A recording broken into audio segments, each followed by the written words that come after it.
Secrets and songs, secrets and songs. Our hearts are full of secrets and songs. Secrets we fear someone will find out, songs we long to cry out and shout. Secrets and songs, secrets and songs. Our hearts are full of secrets and songs. In the name of the living God, amen. Let's be seated. Ooh. What song does your heart long to sing? What secret do you wish there was someone to tell? In November 2004, a man named Frank Warren decided to become the most interesting thing. He decided to become a collector of secrets. He printed out 3,000 self-addressed postcards, one side blank and the other side inviting people anonymously and artistically to share a secret, something they'd never told anyone before. And then he walked the streets of Washington, D.C., where he knew there were plenty of secrets, and he handed the postcards out randomly to anyone he met. He had no idea what to expect. Then he started getting a few of them back, and then a few more, and then a few more, and then something incredible began to happen. He started getting secrets on different postcards. Postcards people had made themselves. The secrets began pouring in, and not just from Washington, but from all over the country, and then from all over the world. Hundreds, then thousands, then tens of thousands of secrets. People's longing to share their secrets was so great, and the secrets themselves were so moving, he started a website called postsecret.com to collect and share these anonymous secrets. Postsecret.com became the most visited advertisement-free blog in the world. To date, he has received well over 1 million secrets. Secrets can take many forms, Frank says. They can be shocking or silly or soulful. They can connect us with our deepest humanity or with people we will never meet again. Listen to some of the secrets that people shared. Everyone who knew me before 9/11 thinks I'm dead. I had my dream wedding with the wrong person. I'm an atheist. But seeing how close people are brought together by religion makes me jealous. I wish I could believe in something. My dog winks at me sometimes. I always wink back in case it's some sort of code. This summer it will have been 3 years since you died. How come I feel like I am cheating on you? You left me, remember?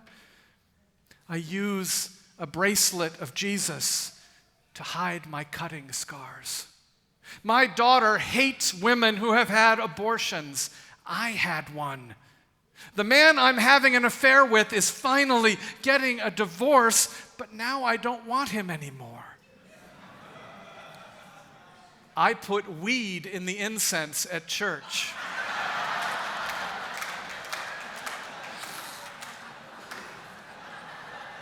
I wish we had loved each other at the same time. I'm more scared to believe in God than not to. One person made a postcard out of a flattened out half of a Starbucks cup and wrote, "When customers are rude to me, I give them decaf." Another drew a picture of a young girl and wrote, "I want to tell you about my rape so you can know who I really am." Secrets can take many forms. They can be shocking or silly or soulful. They can connect us with our deepest humanity or with people we will never meet again. Why did Post-Secret become a global phenomenon? Because our hearts are full of secrets. So many secrets, so many kinds of secrets. Secrets we hold for fear they will meet judgment that is about retribution and shaming and not healing and transformation. Secrets that are deeply hidden by the lies we tell ourselves, lies we tell so often that they seem true from our lips, even as they betray the secret in our hearts. Secrets we fear to tell because of the collateral damage of loved ones wounded and lives changed. We have secrets we cannot tell because they involve stories that are not only about us, or maybe are not ours to share at all. We have secrets we don't even know, born of history we were never taught because it did not fit the narrative of the ones who got to write the story. We have secrets that we don't want to tell because they are the only thing that is ours in a life where we feel every other part of us belongs to someone else. We have secrets that we keep bound deep in our hearts because we are so afraid they reveal something unacceptable and unlovable. Not so much about the thing we had thought or felt or done or even had done to us, but something unacceptable and unlovable about us. That we ourselves would be found out as unacceptable and unlovable forever. Our dear sister Becca Stevens writes, "We come from childhood dreams broken before dawn, where our lives became waking nightmares, requiring us to swallow anger and sit at tables with unsatiable hunger and say grace."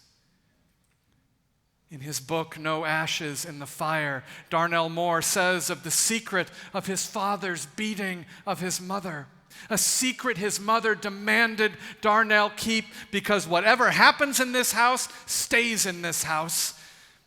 Darnell writes, "Holding on to painful secrets feeds on the heart like a cancer." We all have secrets.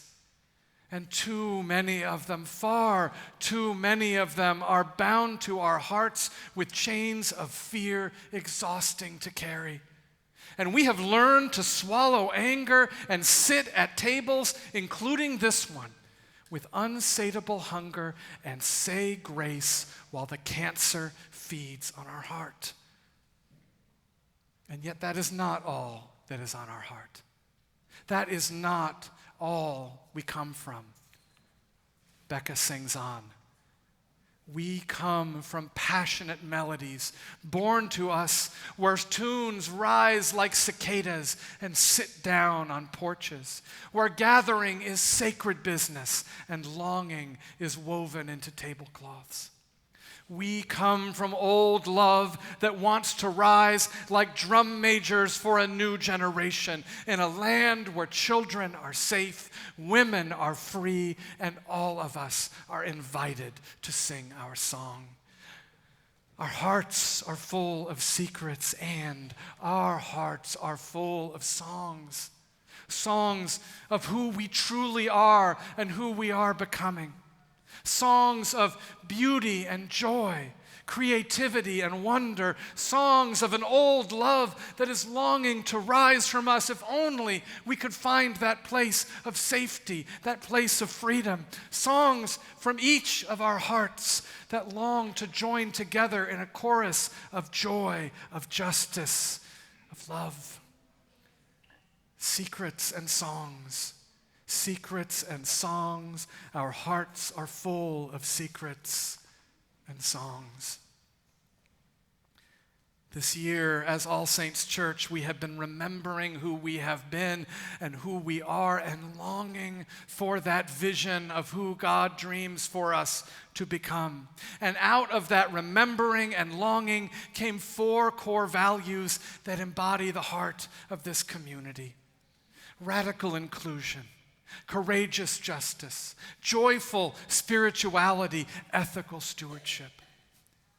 And last Tuesday, your vestry unanimously and joyfully affirmed a mission statement springing from those values that will guide us in the days and years to come. It is printed on the cover of your service leaflet. You take a look at that.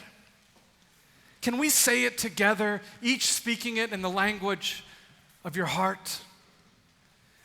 We are an Episcopal church walking with a revolutionary Jesus, loving without judgment, doing justice courageously, embracing life joyfully, reverently inviting all faiths and peoples into relationship for the healing and transformation of ourselves, our community, and the world.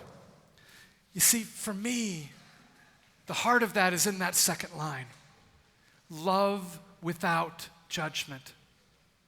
Love without judgment is what is revolutionary about the Jesus we follow. Love without judgment is following and proclaiming a Jesus who loves first without questions, exceptions, or counting the cost. Love without judgment is George Regas answering those who would say that the love of Christ is only for some people by saying, whoever you are and wherever you find yourself on your journey of faith, you are welcome to come to Christ's table. Yes. Love without judgment. Love without judgment is Ed Bacon answering those who have weaponized Jesus to condemn people for how they are created, who they are becoming, and who they love by saying being gay and lesbian, bisexual, transgender, and queer is a gift from God. Yes. Loving without judgment is Brian Stevenson answering from this pulpit those who would say by our actions we can deserve only punishment and death, that each of us is more than the worst thing we have ever done, and that it is the broken that can teach us all what it means to accept God's grace. Love without judgment is Ann Peterson singing, if you think you can't go home again because the might-haves and the should-haves and the didn't-quites have taken hold, then think again. Look homeward, angels, prodigal sons and daughters all. Wide is the path and wide the gate that draws us in. The community of faith receives us all with strong and open arms, claiming us as God's own special, cherished treasures. This is the love of a revolutionary Jesus. A Jesus who in this morning's gospel we hear is always out searching for the outcast who is convinced they are unlovable. A revolutionary Jesus looks at each of us and is not satisfied with the 99% of ourselves that we think might be presentable and lovable, but wants desperately to touch that 1%. That secret we hide so deeply in fear, to caress that broken childhood dream, to reach that painful secret that is feeding on our heart like a cancer, to look deeply into our eyes and tell us that even that part of us, maybe even especially that part of us, is infinitely loved as well. The love without judgment of this revolutionary Jesus is how we are able to do justice courageously. Loving without judgment means telling secrets and confessing the deep hurts we have caused is an act of sacred liberation and healing for all. Because true justice is never about the lie that justice is merely meting out an equal portion of pain, but rather a repairing of the breach for the healing and transformation of ourselves, our community, and the world. Loving without judgment means we can embrace life joyfully because we know the deepest of love is always for us and can never be taken away. Loving with judgment is how we are able reverently to invite all faiths and peoples into relationship. not seeking to convict or convert, but to stand together in solidarity, knowing joyfully that we are blessed with many different companions on the many different paths to and through the love that heals and transforms ourselves, our community, and the world. Secrets and songs. Our hearts are full of secrets and songs. And following a revolutionary Jesus in loving without judgment, it doesn't mean we have to tell our secrets. It means we no longer are bound by the fear of them being discovered. It means together we get to sing into being a world where we no longer have to say grace through gritted teeth and swallowed anger and feel the cancer of what we carry inside eating away at our heart.